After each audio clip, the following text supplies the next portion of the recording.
Itong ating adenium guys, sira na ang pots niya.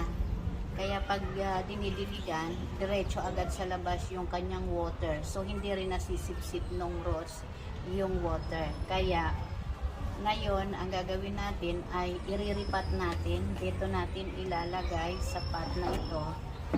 Kaya lang dahil may mga bulaklak pa siya, ayan, may mga bulaklak at may mga umuusbong pang mga buds niya.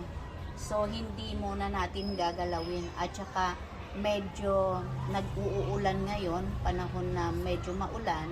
So, hindi natin gagalawin muna yung kanyang roots at yung soil niya. So, ang gagawin lang natin, alisin lang natin muna dito sa pots. Ayan o, maano